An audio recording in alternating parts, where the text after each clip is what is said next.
Wow, today is just one of those days. Hey, everybody, how are you doing?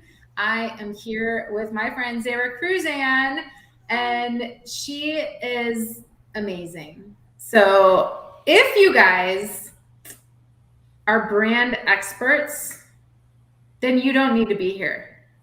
If your brand is already a multi-million dollar brand and it's on every billboard around the world, then you can skip this webinar.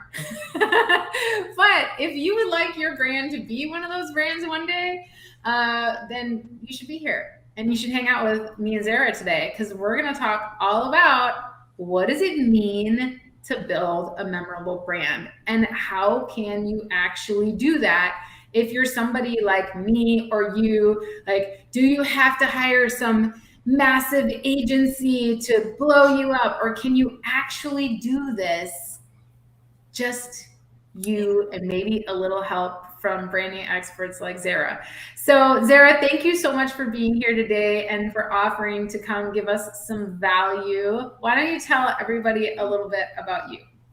Okay. Well, thank you. First of all, I love chatting with you. You blow my mind every time we sit down and geek out about Amazon and the things you know. It just feels smarter just sitting in a room with you. So that's awesome. Yeah. So a little bit about me is I have a branding agency, and we specialize in products and bricks and mortar businesses. And what we love to do is to really focus in on that brand value and building out that market cap for brands, and really helping them to be seen as the special and valuable and premium products and services that they are. And so if you are a commodity seller, if you are the generic and you want to be the generic, then this is probably the worst webinar you'll ever watch. But if you are interested in building that brand value and either increasing that margin, well, also increasing that margin over time, or maybe even turning around and selling something more than a client list or a product patent, but actually selling a brand with real value, then that's what we do. That's what we love to do, is to really create that value there. Yes. And what impresses me so much about what you guys do at Brand Author is you help people set up their foundation for their brand, because brand is more than just like sticking a logo on something, right? Yeah. That logo has meaning. I can't tell you how well. I can tell you this because you and I have actually looked at brands together and kind of brainstorm.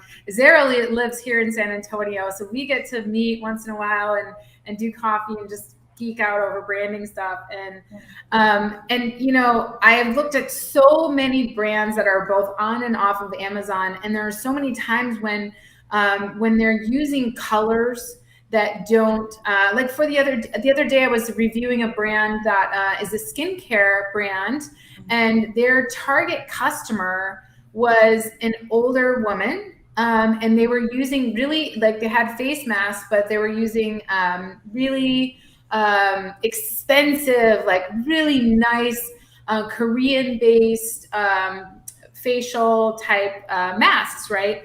But their branding to me looked a lot like the masks that you'd get at like a Dollar Tree type of thing. They were very knives, yeah. Yeah, it was very like pink and purple and light colors, and I just said, for me as an older woman, I wouldn't pay $40 for one of these masks, because it doesn't communicate mature anti-aging.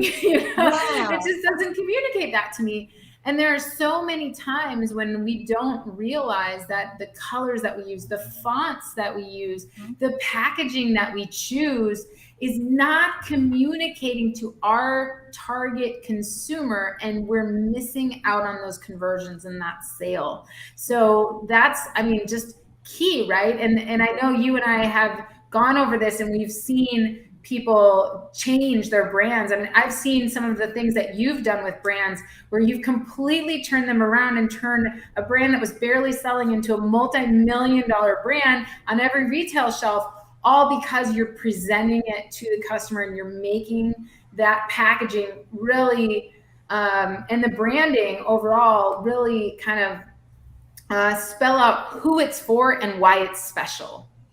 Yeah. So I don't know if you know this. I feel like we've had so much coffee together that I must have told you the story at some point. But back in my former life, I was, corporate marketer. And in my mid 20s, I decided to open a restaurant with my husband. And so I got to see both sides of it, like how we do it in corporate and then how we do it as like on the struggle bus as an entrepreneur. Right. And one of the things that I noticed is it's not so much what you do, it's how you do it. You know, every business in the world is posting on social media every day. They're all trying to get on the morning news. They're all trying to get big box. They all have their pitch decks. So if you go down the entrepreneur checklist, like it's all there, right? One for one.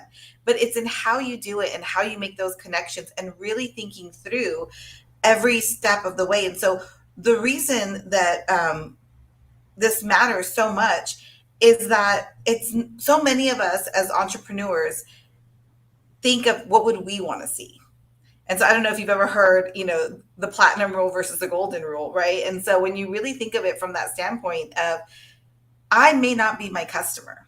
What I like and my preferences may not be that of my customer. What they need to know and understand in order to get their attention is different than what I know and understand as a subject matter expert, right? So for instance, the field that I know is brand, and I could geek out all day on brand and I could talk to you all day about it.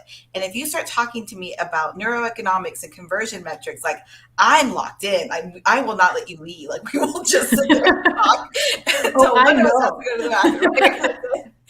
But if I'm talking to an entrepreneur who doesn't love this and who doesn't know the lingo and who is already feeling overwhelmed and a little incompetent and insecure about where they're at with their branding, to come in hot and heavy with the jargon sucks. It sucks so bad.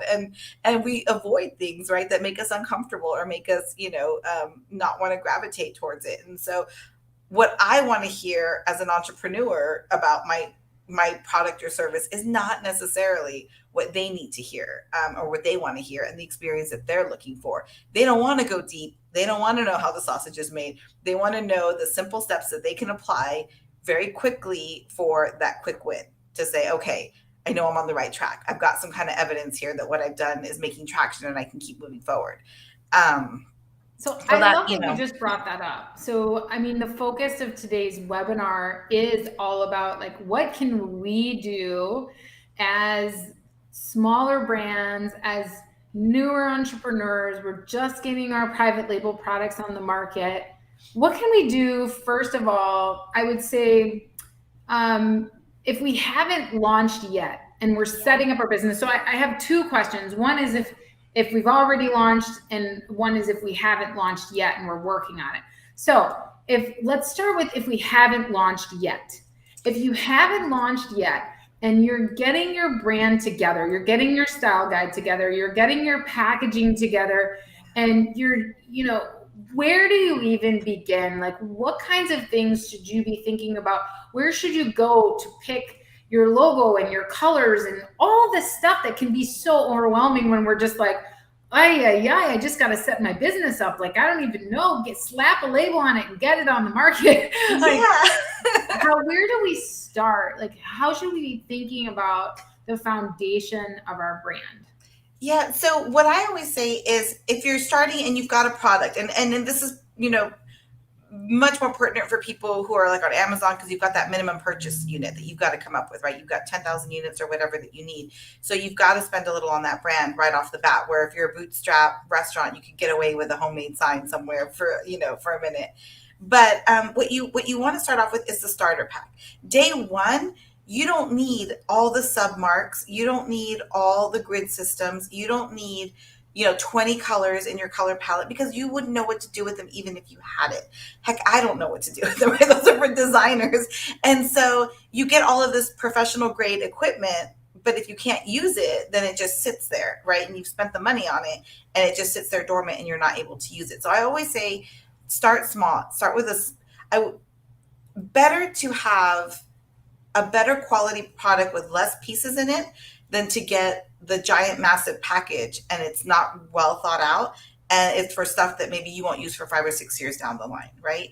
And so I would say, if you can, start off a relationship with your agency, on a very small level. Just get a starter pack. That way you have somebody who knows you, who knows your brand, who's getting in with you on the ground floor, and then just get the starter pack.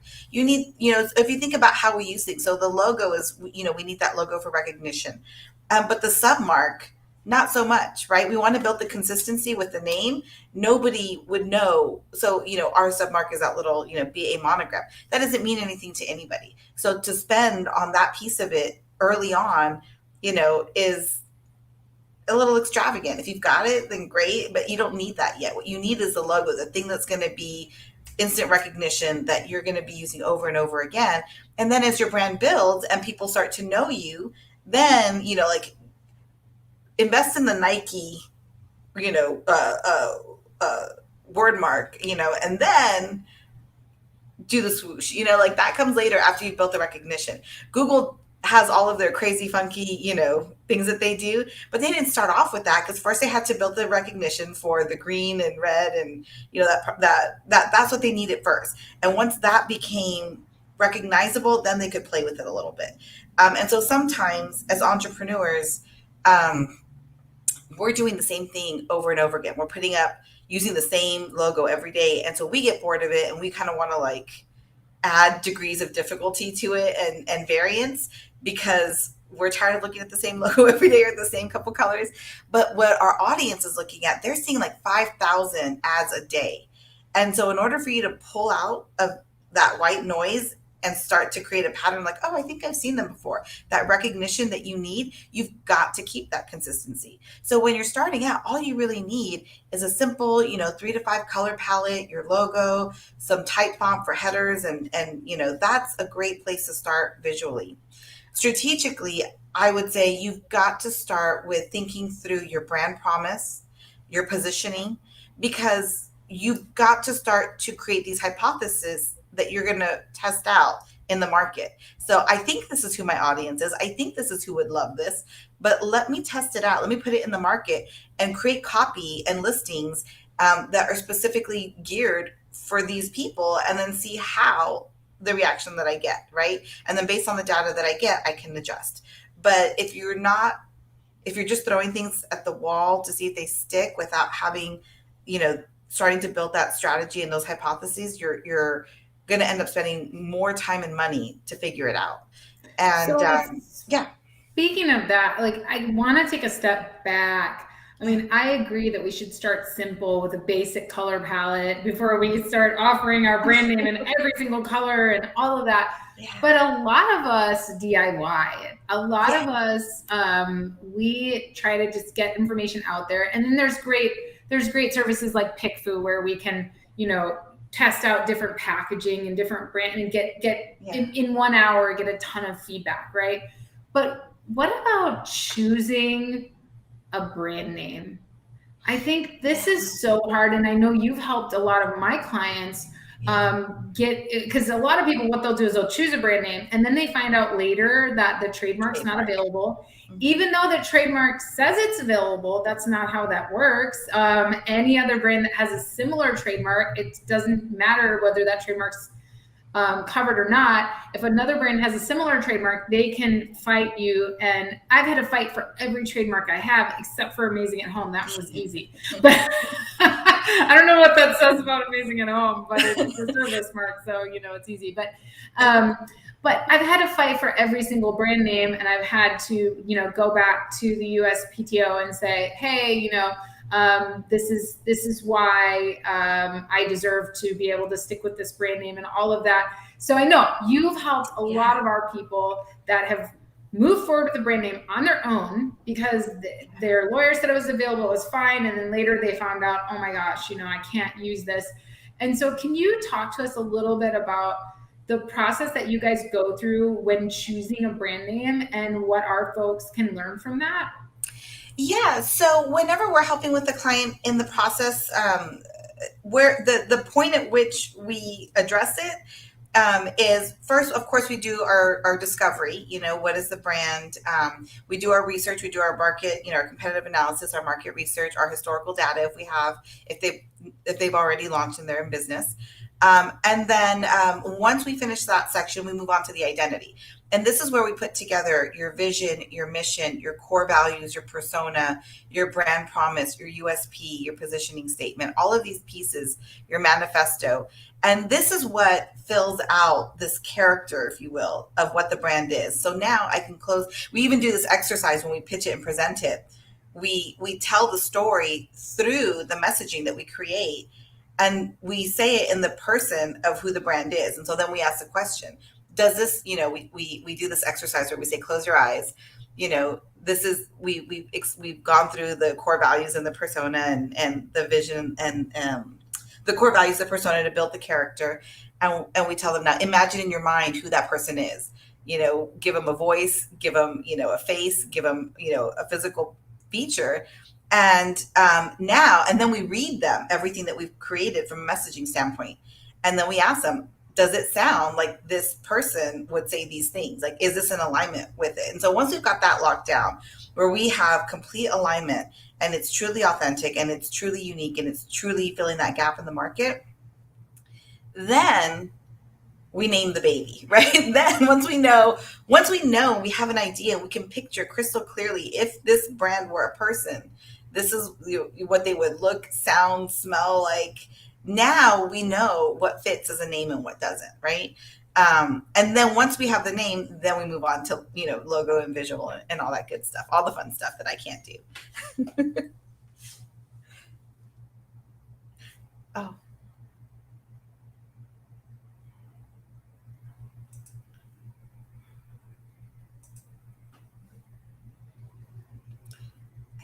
I think I might be having an issue. I cannot hear you. I don't know if you're muted or. Sorry. Okay. Oh, sorry. I was like, I'm doing something wrong. I'm looking for a button. So thank you for telling me that, Amy, you're muted. So, I think that that's so important. What you're doing is you're making sure that you understand who the brand persona is, so that the person who's going to buy a product or service from that brand feels connected.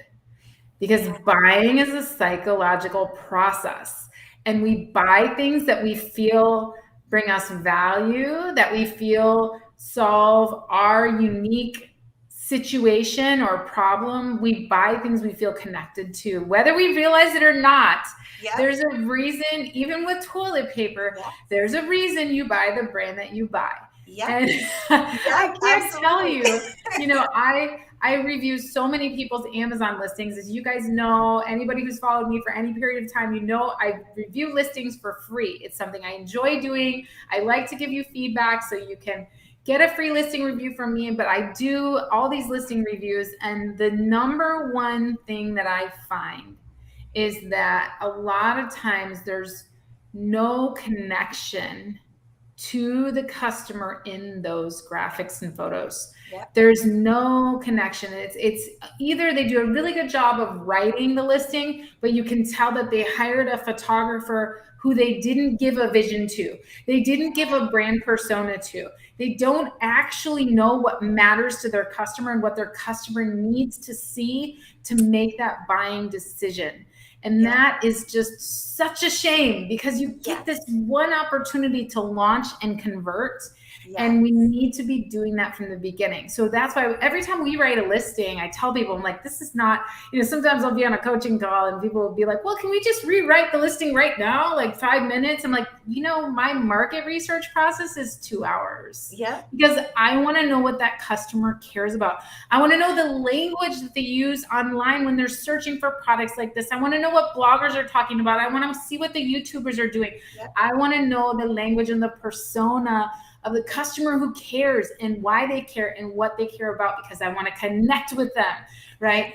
And that takes time. So I'm curious, I put the question out there to the folks out here. Are you guys doing market research and competitive analysis before choosing your brand and your brand name and writing your listings and creating your photographs? Like, all of that has to go into it. So I love that. I love that you mentioned to do that first. So we get it. We want to build our persona. We want to do the market research before picking a brand name, and when picking a brand name. And then when we pick a brand name and we're doing a style guide and that kinds of stuff, Yeah. what about our DIYers, the folks that are not hiring agencies, that they don't, like where should they go next? So if you're not going to hire an agency, I would say keep it simple, right? And we've got, and I can send it to you. We've got a buyer's guide for logo, like making sure you have the right legal paperwork if you're going to go to a Fiverr or somewhere, so that you can own your trademark, making sure that it's original artwork and it wasn't just a screenshot or something they took from someone else, and how you kind of can help mitigate some of that. Because when you're going a little DIY or roaming the internet for freelancers, it can be an issue. It's not often, but you want to make sure you're being careful, and protecting yourself, because like you mentioned earlier, it's at best a cease and desist, but they can come after you for damages if they feel like they've had a loss of income due to whatever success you have, which of course is the dream, right? You're making money. And so you just want to be real careful. It's one of those things that, better to spend a little now than a ton later. But what we always do is we recommend being simple so that you can be consistent. So it doesn't matter. If you think of some of the artwork, just keep it simple, with your name, so that we built that recognition, and be consistent, and then walk yourself through that journey, like, of the packaging. And then ask yourself some real value questions, right? So what is the unboxing experience like? What pieces would be valuable for me to spend a little more to have my brand on it? And which ones don't matter? If I'm going to throw away the plastic film that's holding this thing together, do I really need to spend the extra 12 cents to get my logo name on it? No, but I could put it on, could I spend a little bit more on the outside instead, on the outer box or the case, so that they keep it and they don't toss it, and that's got the brand name on it, and it becomes another piece of, so walking through that process of unboxing to see where are the value add places to brand, and where are the places where it's just more, not necessarily better. And so those are really good places, especially when you're on a budget, and that money really does matter. And 12 cents times thousands of units, like that can start to add up, those price differences. That's great advice, to really think about, where you can put your brand name and where it matters before, because, with your product, you could be spending quite a bit of extra money on packaging or branding being, embossed on the product, printed on the product. So that's a really great way to think about it, and think about the things that customers are going to keep versus what they're going to throw away. Even when you're creating an insert for your product, you should be thinking about, how can you make that insert valuable so that a customer feels like they need to hold on to it? How can you make it practical and fun? So if you're going to spend that extra money on that insert, maybe you make your packaging reusable and it's a really cute bag, or, something like that. There's always options on adding that extra value, and also at the same time helping customers feel connected to your brand. Like, wow, this is so nice. I feel like I've been taken care of, right? Yeah. And even placement on the product. If you're going to have it on a placement, where is the most valuable real estate that you can get that thing? So as they're wearing it or using it, others are seeing it, right? Oh, what's that? And then, it starts that conversation. I like to give this example. It's something that we all intrinsically know, but Coach or Louis Vuitton, like those purses, it's just the consistency, right? Like, it was a lot of years of just the brown on brown, LVs before they were able to branch out. Coach had that one, what was it, that colorful rainbow, pattern that they had. And that was just repeatedly impressed upon everywhere. And that consistency is where you couldn't get away from it. You saw it once and maybe, like, oh, that's interesting.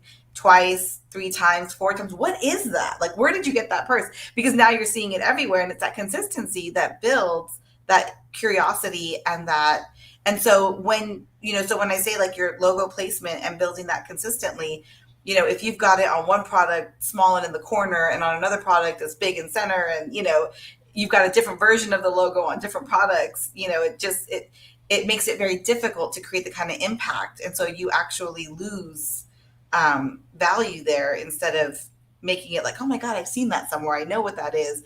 until it just bugs you and you have to know, like you've got to click on it or you've got to check it out or go out and reach for it and pick it up and look at it. So give me an example. I know so many people come to you, and everyone. Zarah owns a company called Brand Author here in San Antonio, and she helps brands and business owners create brand and improve their brands. And she's helped lots of our clients really set up amazing foundations for their brands, from logos and colors and websites to everything that they need to represent in the market in such a professional way. Give us an example of why they should care about brand. Like, how can they get return on investment? So many people, I'm all about the lean startup, right? I'm all about saving that money from the beginning. And sometimes, especially if you're just kind of testing the market, it's good. Like, stay simple, get you a basic brand name. That's fine. Put it on the product, whatever, get it to market, see what people think about it, get some feedback. But then your concept's good, everything's good, and you really want to represent. Give us an example, and I know you have lots of them.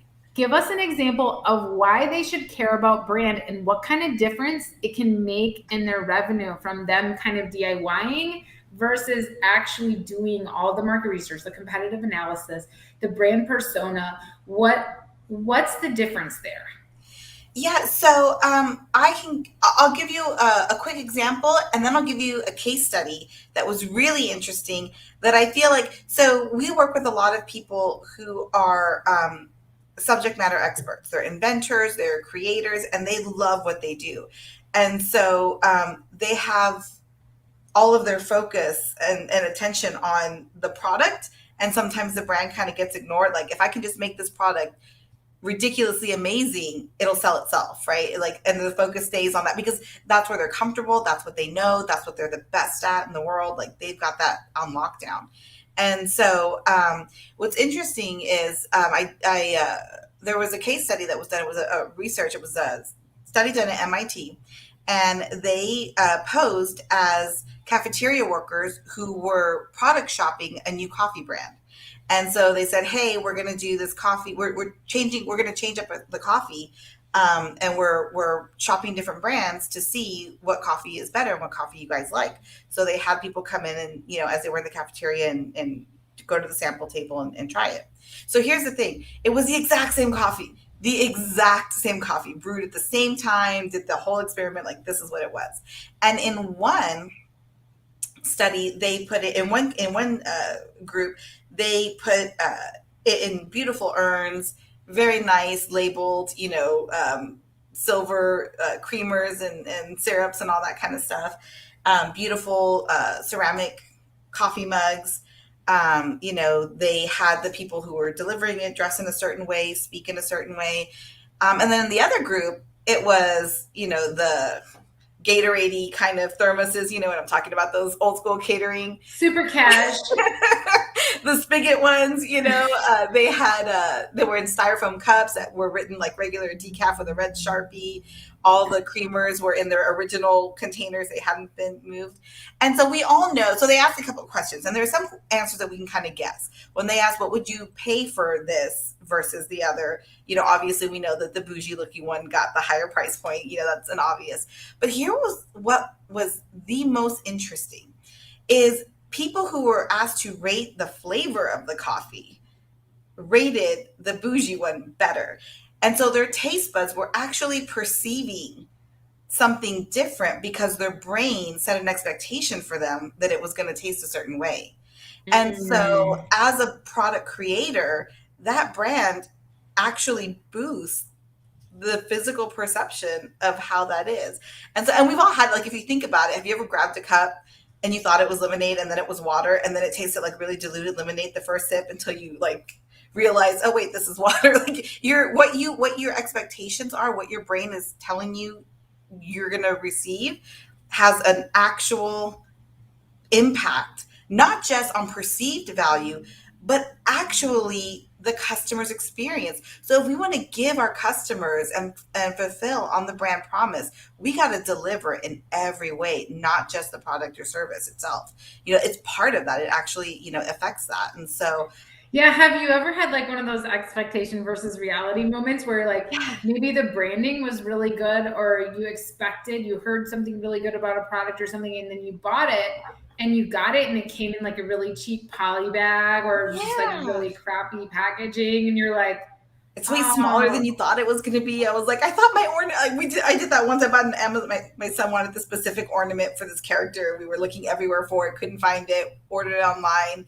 And in the picture, I'm sure somewhere it had the size, but when it was on the tree, it looked like a decent size ornament next to the little bulbs. And then when we got it, it was, like a yeah, it's that little, whole expectation yeah. versus reality thing. And if you're having returns for your product, it could be because of that. Like the expectation of what people are getting is not the reality. And so it's like it's all about communication, right? Communication all the way through the whole experience from dressing up in the nice clothes to deliver the coffee to delivering it in a really nice cup or really nice coffee urns versus the Gatorade style jugs. It's like all about that expectation. And it's like it's like being at a 5-star resort versus a hotel with, like ripped up walls and stuff. Your whole experience, even at that 5-star resort, if the food is worse, it doesn't matter, it tastes better. Yeah. It And tastes better because the experience is so better, yeah, right? and I'll say this: a real good telltale sign is when you look at your reviews, like your Amazon reviews. If you're delivering and you're not getting a lot of returns and you're not getting a lot of complaints about the deliverable, but people are still rating it kind of wrong, like 2 or 3 is like, but what was wrong with it? And they can't articulate what was wrong with it because technically it's what they asked for, but it wasn't what they were expecting. And so if you see a lot of like radio silence and the stars aren't lining up with, you know, what's happening, that's that's a really good hint that there may be some unspoken issue happening in the delivery, in the expectation versus, you know, The reality. yeah, yeah, absolutely. So far we've covered that when you're setting up your brand, you should be studying the market. You should be looking at you maybe building that persona of who that brand represents and making sure that, you really know who that person is before you name the baby, right? Yeah. And then picking a brand name and starting really simple before you're adding a bunch of different color palettes, like just getting people familiar with your brand. And then we talked about just kind of starting off, like how you can really start by thinking about the experience that the customer is going to have. Like, where can you put your brand name where it's going to matter, something that they're not going to throw away, something where you're going to get some of that ROI. And then we talked about, how you can actually get more money for something and you can give a better experience just by improving the way something looks. And so you mentioned you had a specific case study of something that you guys did, where you took a brand and you just applied some of these principles and they got a big ROI. What was that? Yeah, so it's a packaging example because I think it's really fun and relevant, especially for Amazon because we're kind of talking a lot about packaging. And so they have this beautiful. It was an organic product. It was an organic jam, and they used the best ingredients. It was small batch. It was really a stellar product. But they packaged it in those little Nor's canning suction Yeah, top the little jars packages. that And everyone puts their jam in. Yeah. yeah, and they printed out mailing labels, with inkjet. So obviously the water and there was a lot of smudging happening, and it wasn't quite, and whenever we brought it up, and they were having a difficult time selling it at the price point they wanted to sell it at, and we had a very frank conversation about, if your um, goal is to get into big box, it's not happening like this. But beyond that, I was like, so we're going to have to up the packaging, even where you're selling it now, at your trade shows and your farmers markets and all those things. And what was said, or what they said, what their fear was, is like, well, we can't even sell it, at the price point that we have it. If I spend more on the packaging, I'm going to start to lose money. And I said to them, well, that's actually not the case, because if you spend, another 25 cents or whatever it was, on the packaging, I promise you can sell it for at least $1.50 more. So your profit margin will increase even though you're spending more money. And I said, just trust me, let's try it. We'll do a small batch. Let's see what happens. And they did, and it worked, and it sold. And not only did they sell more of it, but they sold it at a higher margin. And that is what you want to do as, a brand owner. And that's what separates brand leaders from business owners, people who are on the struggle, the income replacement versus wealth builders who have an asset. Because if there's one thing that I could tell my 20-year-old self is, remember that your brand is the investment, not the expense. The thing you buy used and you go cheap on is the equipment, the production equipment, buy a used laptop, like whatever you need. But the place where you invest is the thing that's going to appreciate over time, not depreciate over time. And so if you're thinking of your brand in that way, where it's not just a marketing campaign, it's not just a Facebook ad that I ran, this is an investment in, the value that I'm going to bring and the expectation that I'm setting for my customers, that will really serve you, long term. I love that. So I think that we've given people, really great examples of not only if they haven't launched yet, what they can do, but if they've already launched. So tell me one more thing, and then we're going to tell folks about this cool program that you have coming up here, where you're going to actually give everybody the keys to figuring out all of this on their own, being able to evaluate this on their own. You're going to give them all the training that they need to increase their look so they can increase their revenue and their brand, right? I just made that up today, I'm impressing myself today, but it's not a very good tagline. I know, we can talk about it later. But I hate when people make me on the spot. It's hard.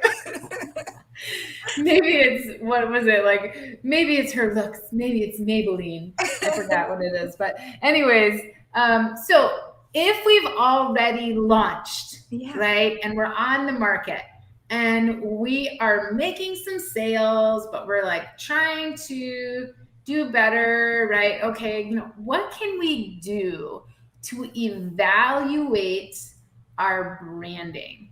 What can we do to really take an independent look at our branding as compared to others in our marketplace, as compared to the positioning that we want to be in? What can we do? Yeah, so there's a couple different things you can do to look at it. So one is just a basic cost comparison. So you want to find your product or service doppelganger, and you want to find as many of them as you can, at least 10, people that sell something as close to what you do as possible. So if I sell pens and you sell pens, that's okay, but even better if we both sell fountain pens, right? That's close to the niche that you're in as possible. And then you want to see what you're selling it for and they're selling it for. So if you're selling a ballpoint, if you're selling a fountain pen and I'm selling a ballpoint pen, obviously there's going to be a price discrepancy, which is why you want to find something that's very close to what you do. And then you look to see what people are selling it for on average, and then you see where you fit into that. And if you're struggling to sell it for way less than what the other people in your market are, then that's a pretty fast indicator. You could do that in half an hour just to kind of give yourself a frame of reference. Now, the two things that I will say to bear in mind when you do this is, one, only compare yourself to people who are selling in markets that you sell in. So for instance, for what we do for an agency in a San Antonio market, the average is very different than people out in California and New York that are selling branding agencies and what their pricing goes for. Well, and for example, for us, if you're selling a home good, if you're selling like a home decor item, don't compare your price with people on Wayfair.com if you're selling on Amazon. Amazon's going to be low price for products like that. Wayfair is going to be high price. So make sure, like you said, that you're comparing it with other products, like on the page, like where customers are shopping. So if you have a ballpoint pen and they have a ballpoint pen, and you're looking at, like, you're like, okay, their ballpoint pen is $15 and we're struggling to sell ours for $10. What's going on? And this other one is $15. Why aren't we making any sales? It could be because, number one, your branding sucks, or there's a problem with your communication about the benefits of the pen. Customers don't know, right? You can ask your friend to go through your listing. You could ask Amy Weiss to go through your listing. She likes to do that. But you could also ask one of your friends to just like hey, can you just go through my listing and just record yourself going through it, go through my website, go through my listing, and tell me what you think. Like, what is your honest opinion compared to other products like this that you've seen, and see what what their bias are, because a lot of times, we love our babies, we love our products and we're like blind to, what we need to do. And sometimes it's that you're not selling for high enough. So people assume that you're cheap. So then they just don't buy from you, where they click on this listing that's selling for a little bit higher and has nicer branding, and they just assume that it's not going to break, right? Well, and the other thing, just to add to what you said, is a writer is never their own editor. Why? Because you don't catch your own typos. It's impossible. And so that's why with your branding, you always look at it through your lens, because you created it. You are the writer. You are, which is, where we get our name from. And so you need to have that editor come in and look at it with fresh eyes, who doesn't spell there the way you spell there, who will catch those things that you always miss. And so for you could be looking at it and you may not see any difference, but they're there, and you just need to get that fresh set of eyes. And then the other thing is making sure that the people you're comparing yourself to are successfully selling. We like to use the percentage of 12% market saturation. If you're searching on Amazon, you can't really tell if it's 12%, but who's selling and who's not based on the number of reviews. You can get an indication. So don't beat yourself up if somebody's selling something for 4 times what you're selling it for, but they've got 2 reviews. They may not be successfully selling it at that price point. So just kind of, make sure that you're taking a really good holistic look at it. And then the other thing that I would say is look through your reviews. So one thing that we do when we do a historical data is we go through the reviews and we comb through thousands of reviews. And what we do is we tag and pull adjectives that are used to describe the product, the experience, the service. And we create a plotting point, we create graphs, and then we check to see how many of those adjectives rank in the same category as your brand. So if none of the things they love you for are represented in your core values, your persona, your messaging, your copywriting, then you may be missing the mark, and you may be, missing on some gold that you have that we're not tapping into. And then also looking to see, when you have your reviews, it's great to have a bunch of 5-star reviews. It's even better to have 5-star reviews that are saying the same consistent things about you, because that's when you start to get your reputation, your brand, right? That's exactly what it is. So it's great if everybody says you're great. It's even better when you start to be known as the specialty or the expert or the best at something specifically. And if over and over again people are using that word or that, accreditation, you start to gain a reputation for that. And so that's where you start to build the brand. And so just looking over your own, listing, you can kind of start to pull things and say, hey, I'm doing a really good job of this. Maybe my brand needs to reflect that. Or, man, these things are all over the place. Something's not right. Like, my brand's just not tight. It's not. You have inspired me. I'm going to do that today. I'm going to go pull all of my product reviews, because so many people, especially of my litter box cleaner, they leave these 5-star reviews and they're just like, they say things over and over again, like, oh my gosh, I wish I had this earlier. And this is just so easy. And it saved me so much time. I think that, I don't know, I haven't compared that to my branding and my messaging. So I think that's such a good exercise to just stop and go, okay, well, wait, what are we saying about it? And does it even line up with what people say about us?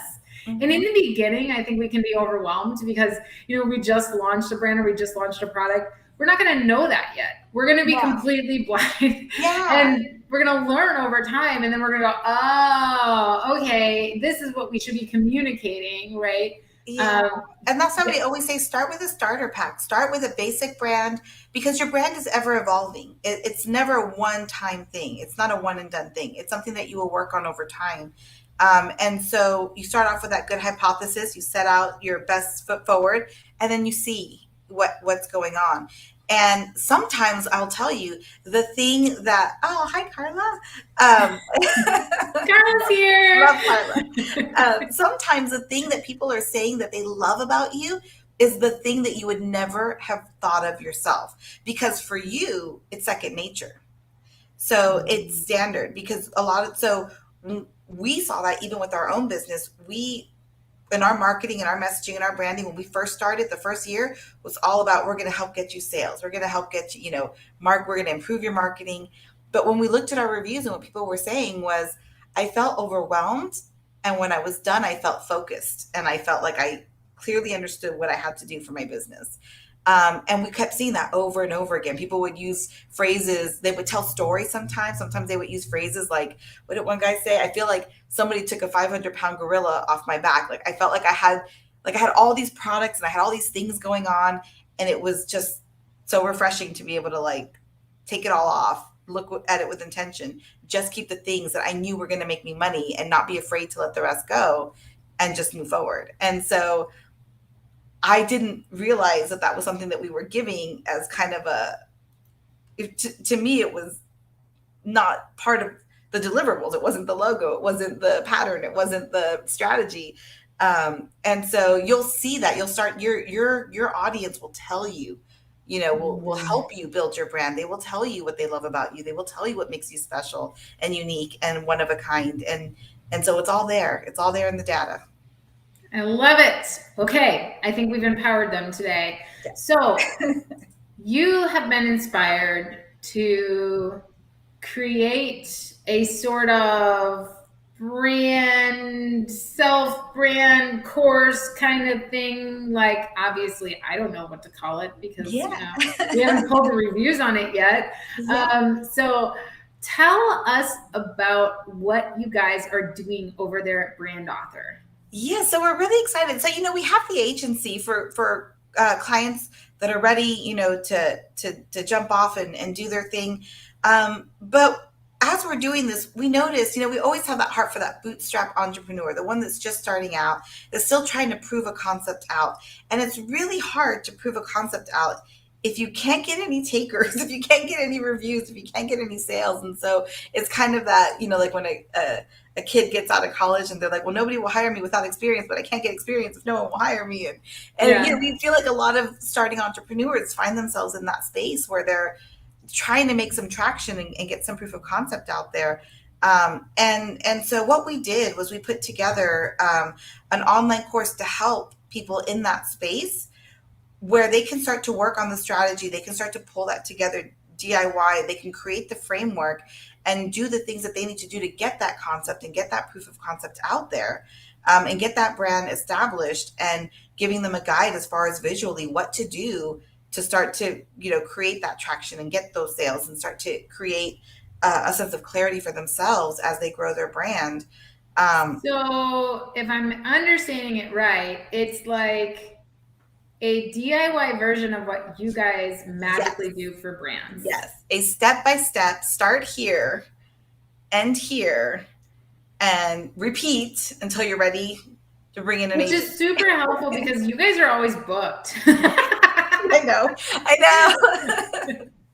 Well, unless it's for amazing at home people, then you make an exception. But you guys are always booked, so it's like, it's helpful to know what strategies you use because you really do have some amazing winning strategies. And so that's coming out in December, right? Yes. So it goes live December 9th. And so we'll definitely share that information and link with you once we're ready to go. It's really meant to be. And what's really cool about it is we do, the monthly calls. And so if you get stuck on a piece or you say, you know what, I made this thing on Canva, can you look at it and tell me what you think? We can go through it and go over it. We do hot seats every month. It's going to be a lot of fun. Oh, that's fun. So you have kind of like a little mastermind alongside of it, which is awesome. So, okay. And the other thing is, tell people about what you can do for them. And I think you guys do like a discovery call for brands that, so tell people that are listening here today that are like, wow, this girl's good and I need her help. How do they contact you? I've got your website up on the ticker here, but how do they contact you and what kind of things can you offer? Yeah. So the link that you'll put up is a link to book a discovery call with us. And so it's an absolutely free consultation. We ask you a couple questions. If you've got a website, send us the link, send us your social media links, tell us what your upcoming project is so we can kind of, we do a little light internet stalking beforehand so we can be prepared for the call and catch up to where your brand is and know you a little bit before we sit down with you. And then we just take a look at it and we talk to you about the project, get some information, see if there's something we can do to help you, accomplish your goals. If you're, or if not, we pair you with somebody who's in our network that might be able to help you. So, if the problem, if we look at it and we say your brand's actually pretty good, it's your listing that sucks. Well, we've got Amy for that. If this looks fine, it's just your photography. We get you with a specific photographer. And so we just kind of run through and triage what's going on and what we can do to move the needle forward and get you to your goal. And which I have seen work just over and over and over again, either whether it's, for what we do for folks on Amazon, but I've also seen it work for my clients that have come to you for this setting up their brand and everything. It's just like, it's awesome. So it's well worth a discovery call. You got nothing to lose and everything to gain. And I think all of us, we're sometimes afraid to ask for that feedback, but that's why we people who just love this stuff, like D. Joel says, like he just loves branding. It's one of his favorite parts. Me too, Joel. I love it as well, and so does Zarah, and that's why we always have like 4-hour coffee meetings together because we can't shut up. But definitely, get out there and reach out to Zarah and her team at Brand Author, book a free discovery call, and get that feedback on your brand that might just take you guys to the next level. And then, of course, I'll be following up next month with the link if you guys are interested in joining that branding program that they got going on. Really affordable, fun way to just go through the process and such a great learning opportunity as well. So, my friend, yes, it's been so great having you. As usual, you always bring so much value, and I always have so much fun hanging out with you. And I know our community just loves you. So thank you so much for being here, and thank you everyone else for listening in, hanging out here with us, catching the replay. Make sure you hit that subscribe button. And today we have Seller Roundtable in 1 hour. So join me and Andy at Seller Roundtable, sellerroundtable.com/live in 1 hour. We'll be there doing our Zoom coaching thing we do every week. I forgot who our special guest is today, but it should be good. So we'll see you guys in an hour. And again, thank you, Zarah, for being here. And thanks everybody for thank you. And thank you everybody. You guys are great. All right. Bye everybody. Bye.